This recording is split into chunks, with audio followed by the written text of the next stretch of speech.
Hello students, कक्षा 10वीं के सामाजिक विज्ञान विषय में मुद्रा और वित्तीय प्रणाली अध्याय का यह दूसरा वीडियो है। पहले वीडियो में आप लोगों ने बहुत अच्छे से समझ लिया होगा कि मुद्रा शब्द का जन्म कहाँ से हुआ। अंग्रेजी के मनी शब्द से। मनी का जन्म कहाँ से हुआ? लैटिन भाषा के मोनेटा से। मोनेटा का अर्थ क्या होता था? स्वर्ण की देवी जो रोम की होती थी उनको बोलते थे गॉडेस जूनो, है ना। और जबकि लैटिन भाषा में मूलतः मुद्रा के लिए पैक्यूनिया शब्द का प्रयोग किया जाता था, जिसका आधार शब्द था पैकस। पैकस का अर्थ होता था पशुधन। समझ में आ गया ना। तो इस तरह से आपने फिर क्या देखा बाद में? मुद्रा का विकास क्रम। कैसे विकास हुआ? वस्तु विनिमय प्रणाली से। वस्तु मतलब मेरे पास पेन, तुम्हारे पास कॉपी, लेन देन कर लिया, हिसाब बराबर। लेकिन समस्या कब आई? जब मेरे पास पेन तो था लेकिन तुमको पेन की ज़रूरत ही नहीं थी, तुमको तो किताब चाहिए थी और मेरे पास किताब थी नहीं। तो आपने ऐसे व्यक्ति की तलाश शुरू कर दी जिसके पास किताब हो और उसको ज़रूरत आपके कॉपी की हो। ये तो बड़ी समस्या हो गई कि ऐसे व्यक्ति को ढूंढे कैसे। तो वस्तु विनिमय प्रणाली का आइडिया ड्रॉप कर दिया और उसकी जगह कौन सा आइडिया ले आए? पदार्थ मुद्रा का, कि जो सबको स्वीकार हो। पदार्थ मुद्रा में मछली के कांटे, गाय, भेड़, बकरी, हाथी दांत इनका प्रयोग करने लगे। लेकिन इनके साथ प्रमाणीकरण की समस्या आ गई कि कितनी बकरी के बराबर क्या चीज़ लेंगे, कितने हाथी दांत के बराबर कौन सी चीज़ लेंगे। और इसके बाद इनके संचय की भी समस्या थी कि इतनी सारी गाय, भैंस, बकरी इनको रखेंगे कहाँ। तो एक नया आइडिया आ गया। तो पदार्थ मुद्रा के आइडिया को ड्रॉप किया और धातुओं की मुद्रा चलन में आ गई। बहुत लंबे समय तक चली है। राजा महाराजाओं ने सोने के, चांदी के, तांबे की मुद्राओं का प्रचलन शुरू कर दिया। कई होशियार लोग थे, उन्होंने नकली मुद्रा शुरू कर दी, नकली सिक्के ढालने शुरू कर दिए। अब फिर समस्या आ गई। तो इन नकली मुद्राओं के से बचने के लिए धातुओं की जो मुद्रा वाला आइडिया था उसको भी ड्रॉप कर दिया और कागजी मुद्रा का प्रचलन हो गया। बैंकिंग व्यवस्था शुरू हो गई, प्लास्टिक मुद्रा आ गई, एटीएम आ गया और आजकल मोबाइल से ऑनलाइन ट्रांजैक्शन होने लगा। यहाँ तक आप लोगों ने बहुत अच्छे से देख लिया था और समझ लिया था। आज हम अब देखेंगे मुद्रा की परिभाषा। आखिर ये जो मुद्रा है इसको यदि परिभाषित करना पड़े कि मुद्रा किसे कहते हैं, तो आपको बता दूं, मैं एक अर्थशास्त्री हैं जिनका नाम मुझे भी याद नहीं आ रहा है। उनका कहना था कि मुद्रा वही है जो मुद्रा की तरह कार्य करती हो। मतलब सोचिए कि मुद्रा कितनी वजनदार चीज़ है कि मुद्रा अपने आप में परिभाषा है। फिर भी चलिए मार्शल और एली के अनुसार मुद्रा की क्या परिभाषा है, इसको आज हम इस वीडियो में जानेंगे। इसके साथ साथ हम समझेंगे कि मुद्रा के कार्य कौन कौन से हैं। तो चलिए हम आरंभ करते हैं। मुद्रा एवं वित्तीय प्रणाली के अंतर्गत आज का हमारा टॉपिक है मुद्रा की परिभाषा एवं कार्य। मुद्रा के कार्य एवं प्रकृति के आधार पर विद्वानों ने मुद्रा को अनेक प्रकार से परिभाषित किया गया है, लेकिन मुद्रा की प्रमुख परिभाषाएं जो हम यहाँ पर दे रहे हैं वो निम्नलिखित हैं। सबसे पहले मार्शल के अनुसार मुद्रा में वे सभी वस्तुएं शामिल हैं जो किसी समय अथवा स्थान पर बिना किसी संदेह अथवा जांच के वस्तुओं एवं सेवाओं को क्रय करने तथा व्यय का भुगतान करने के रूप में स्वीकार की जाती हैं। डेफिनेटली इनका कहना सही था कि मुद्रा में वे सारी चीज़ें समाहित हैं जिनको निसंकोच भाव से बिना किसी टेंशन के कहीं भी भारत देश में कहीं भी कभी भी लेन देन किया जा सकता है। कोई चीज़ खरीद रहे हैं तो बदले में उसको दिया जा सकता है और कोई चीज़ बेच रहे हैं तो बदले में लिया जा सकता है। मतलब दिमाग में कोई संदेह ना हो, कोई जांच की स्थिति ना हो।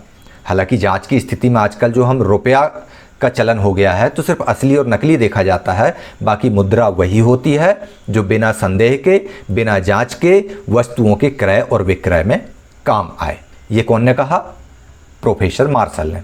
प्रोफेसर एली क्या कहते हैं, हम चलिए उसको समझ लेते हैं। प्रोफेसर एली के अनुसार मुद्रा कोई भी ऐसी वस्तु हो सकती है जिसका विनिमय के माध्यम के रूप में स्वतंत्रता पूर्वक हस्तांतरण होता है और जो सामान्य ऋण के अंतिम भुगतान के रूप में स्वीकार की जाती है।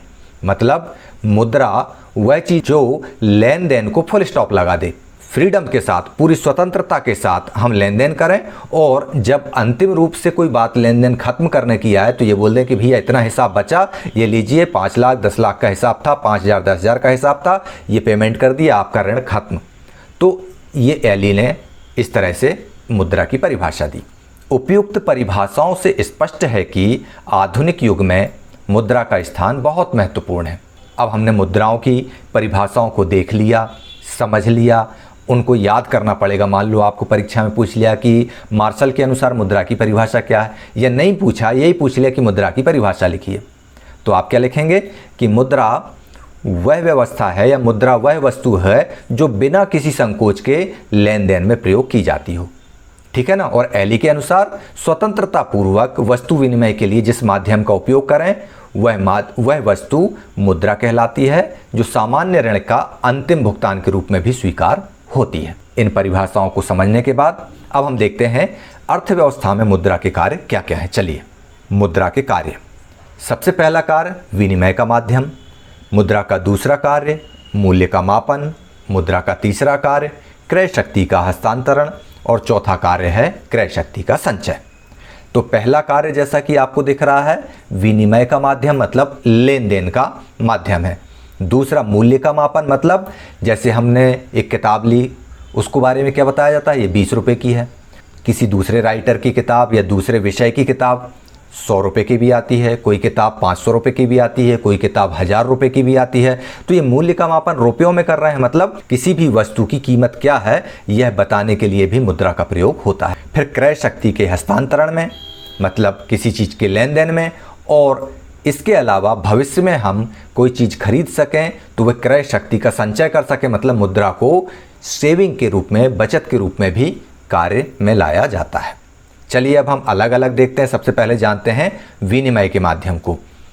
तो वस्तुओं एवं सेवाओं का क्रय विक्रय मुद्रा के माध्यम से होता है।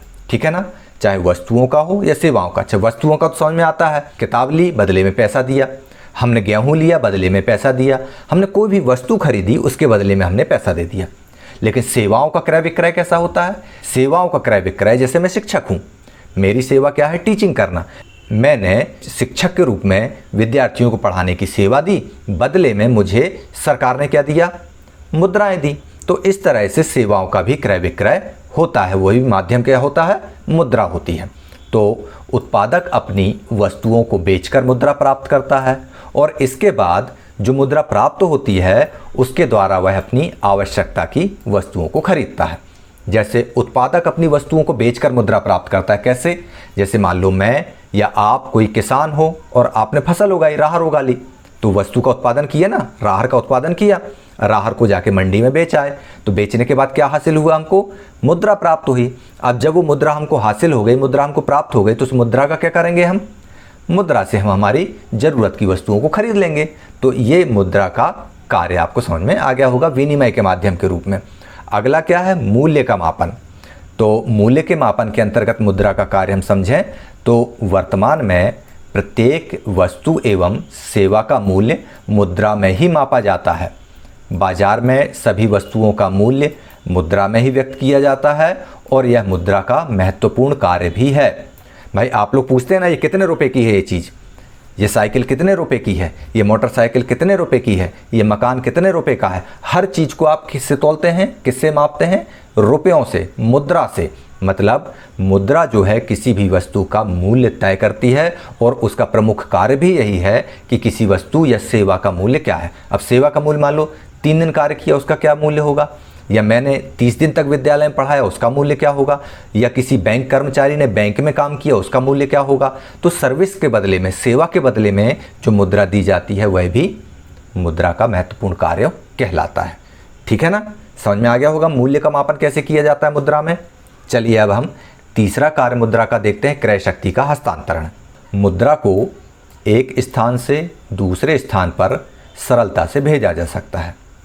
किसी स्थान से वस्तुएं खरीदने की स्थिति में उनके मूल्य का भुगतान मुद्रा द्वारा या bank draft, cheque, money order के द्वारा किया जाता है। बैंकों के माध्यम से रुपयों को सरलता से एक स्थान से दूसरे स्थान भेजा जा सकता है। तो क्रय शक्ति का हस्तांतरण यही हो गया कि हमको किसी चीज़ की ज़रूरत थी, हमने वो खरीद लिया। किससे? मान लो छोटे दुकानदार से खरीदा, तो हमने भुगतान किसको किया? छोटे दुकानदार को कर दिया। वो छोटा दुकानदार जिस बड़े दुकानदार से सामग्री खरीदता है, उन रुपयों से वह वहाँ से सामान खरीद लाएगा। तो जो हमारी क्रय शक्ति थी वो उसका हस्तांतरण कहाँ हो गया? छोटे दुकानदार के पास। छोटे दुकानदार ने अपनी क्रय शक्ति का प्रयोग किया और उसका हस्तांतरण कहाँ कर दिया? बड़े दुकानदार के पास। बड़ा दुकानदार जिस सामान को खरीदता है वो कहाँ से खरीदेगा? उत्पादक से। तो वह अपनी क्रय शक्ति का हस्तांतरण कहाँ कर दिया उसने? उत्पादक के पास। तो इस तरह से जो मुद्रा है वह एक जगह से एक व्यक्ति से दूसरे व्यक्ति पर, दूसरे व्यक्ति से तीसरे व्यक्ति पर, तीसरे व्यक्ति से चौथे व्यक्ति पर जाती है और इस तरह से ये चक्रम, यह परिचक्रण चलता रहता है। यही कहलाता है क्रय शक्ति का हस्तांतरण। मुद्रा का अंतिम कार्य जो है वह है क्रय शक्ति का संचय। तो क्रय शक्ति के संचय को हम समझें, मनुष्य स्वभाव से भावी विपत्तियों से निपटने के लिए बचत करता है। सही है ना कि मनुष्य का स्वभाव होता है कि भविष्य में भाई कोई दुखी, बीमारी या कई बार होता है शादी ब्याह के लिए भी बचत करता है। तो मुद्रा के माध्यम से बचत करके भविष्य के लिए रखना बड़ा सरल काम हो गया है। ये मुद्रा कहाँ कहाँ जमा की जाती है? बैंक में, पोस्ट ऑफिस में रुपये के रूप में इनको जमा कर देते हैं और इस तरह से क्रय शक्ति का संचय हो जाता है। भविष्य में जब यह शक्ति के रूप में संचित हो जाती है, एक बड़ी मुद्रा इकट्ठी हो जाती है, फिर हम कोई बड़ी चीज़ क्रय कर सकते हैं या कहीं उसका उपयोग कर सकते हैं। यह एक आम बात हो गई है। इसके साथ ही मुद्रा के माध्यम से उधार लेन देन की प्रक्रिया बहुत सरल हो गई है। उपभोक्ता मुद्रा के माध्यम से ही अधिकतम संतुष्टि प्राप्त करता है तथा उत्पादक अपने उत्पादन की मात्रा को बढ़ाता है। संक्षेप में अगर हम कहें तो मनुष्य के जीवन में मुद्रा अनेक महत्वपूर्ण कार्य करती है। तो इस छोटे से डिस्कशन में, इस छोटे से वीडियो में आप लोगों ने मुद्रा की परिभाषा प्रोफेसर मार्शल के अनुसार और प्रोफेसर एली के अनुसार को समझ लिया। इसके बाद जब हमने मुद्रा के कार्य देखे तो मुद्रा के कुल 4 कार्य अभी याद हो जाएंगे आप। 4 कार्य कौन कौन से? पहला, विनिमय का माध्यम, मतलब लेन देन का माध्यम। कोई भी चीज़ लेना है तो रुपया देना है, पहला काम हो गया। मुद्रा का दूसरा कार्य क्या था? मूल्य का मापन, मतलब मूल्य का मापन मतलब कोई वस्तु कितने रुपये की है ये तय कैसे होता है? उसी से होता है ना, मुद्रा से ही। कैसे तय होता है? हीरो होंडा गाड़ी कितने रुपए की है, कार कितने रुपए की है, पेन कितने रुपए का है, कोई चीज़ 2 रुपये की है, कोई 200 रुपये की है, कोई 2000 की है, कोई 2 लाख रुपए की है, कोई 2 करोड़ रुपए की है, कोई 20 करोड़ रुपए की है। तो ये जो रुपए लगे हैं सारी चीज़ों के पीछे, मतलब ये उसका मापन कर रहे हैं, वैल्यू तय कर रहे हैं। तो एक काम ये हो गया। तीसरा काम क्या है? क्रय शक्ति का हस्तांतरण। क्रय शक्ति का हस्तांतरण कैसे होता है? मान लो मेरे पास रुपया है, मैंने पेन खरीदा छोटे दुकानदार से। छोटे दुकानदार मेरे जैसे अनेक ग्राहकों को पेन बेचता है, तो अनेक ग्राहकों से उसने पैसे लिए और उसके बाद वह बड़े दुकानदार के पास जाएगा क्रय करने के लिए, फिर से दोबारा बेचने के लिए पेन। तो मेरी क्रय शक्ति कहाँ चली गई? क्रय शक्ति के रूप में जो मेरा पैसा था वो कहाँ चला गया? छोटे दुकानदार के पास। वो क्रय शक्ति छोटे दुकानदार के पास आ गई। छोटे दुकानदार गया बड़ा दुकानदार के पास, बड़ा दुकानदार गया वो पैसा कलेक्ट करके कहाँ चला गया? उत्पादक के पास। तो इस तरह से जो क्रय शक्ति का हस्तांतरण धीरे धीरे करके ट्रांसफर होता गया और उत्पादक के पास तक पहुंच गया। उत्पादक फिर से हमारे पास आया घूम फिर के कि भैया मजदूरी करना है, तो अपन चले गए उत्पादक के पास, जाके मजदूरी कर दी और सेवाएं दी। सेवा के बदले में हमने फिर रुपया लिया। वो रुपया आया जब तक हम लिखा पढ़ी करने वाला पेन हमारे पास खत्म हो गया था, हम फिर छोटे दुकानदार के पास पहुंच गए, भैया पेन दो।